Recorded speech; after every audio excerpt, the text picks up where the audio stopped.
So now let's talk about the internet, since that's what most people primarily use their electronic devices for. The internet is completely separate from your device, requiring both an internet connection and browser in order to connect. All browsers are laid out in roughly the same way.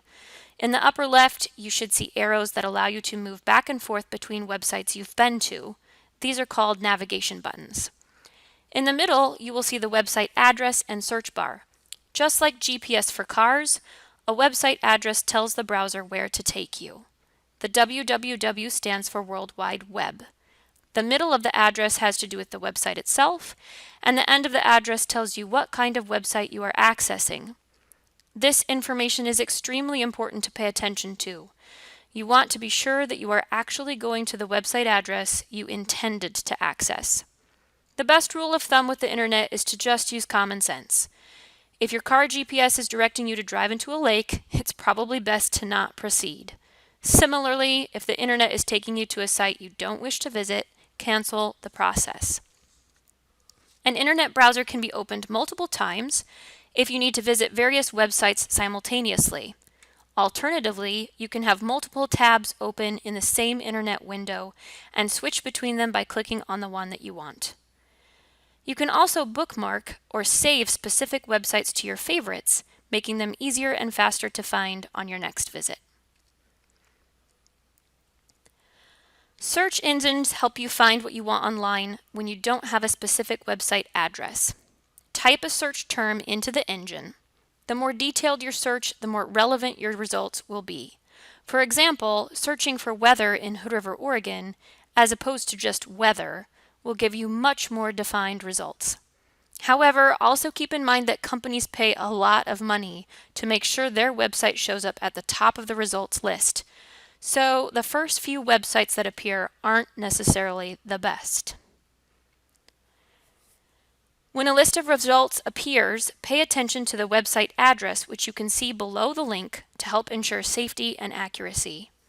You can further customize your search by clicking on terms at the top of the screen, such as images or maps. If you don't find what you like on the first page of results, scroll to the very bottom of the page to see more options. The internet is an excellent resource, but it is always wise to proceed with caution. Malware is malicious software that does one of three things. 1, it piggybacks on another program so that every time you open a particular software, the malware opens too. 2, it disguises itself as a program you want when it actually isn't. Or 3, it attaches itself to something, like an email, and downloads to your computer once that item has been opened.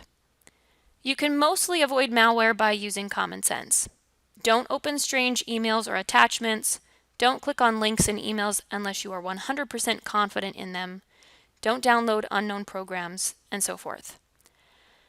You may consider protecting your device by purchasing antivirus software. Antivirus software blocks potential hazards, preventing any activity that seems out of the ordinary. Any device, a smartphone, tablet, or computer, can get malware. Another trap to watch out for on the internet is phishing. Phishing is done by individuals who are usually trying to benefit from stealing your personal information, such as a credit card or social security number. This interaction is more personal, often taking place via email, social media, or online dating sites. Again, just use common sense and read all of the details before taking action.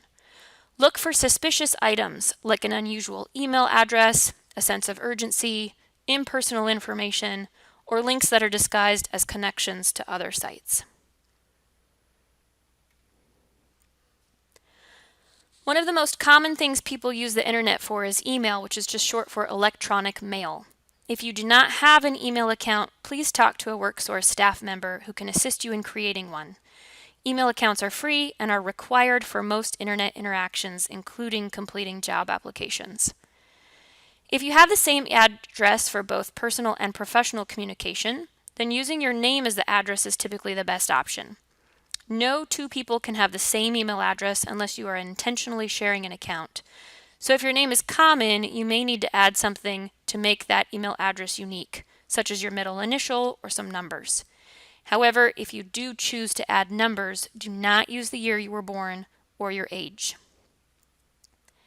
If you created an email account using a smartphone, make sure you know what your email password is. Job applications are still much easier to fill out on an actual computer, and having access to your email on devices other than your phone will be necessary. If you don't know your password, you won't be able to access your email on a different device. Also, keep in mind that email addresses always have the @ sign in them. You're telling the computer where that address lives, like Gmail, Outlook, Yahoo, etc. So let's say that you're writing an email to a prospective employer. In the to box, type in the email address of the recipient, paying close attention to ensure that this is a real job or business and not a scam. In the subject area, type the title of the job you are interested in, and in the body, type a brief cover message describing what you're applying for. Don't forget to attach anything you think the employer may need, like your resume, and then send.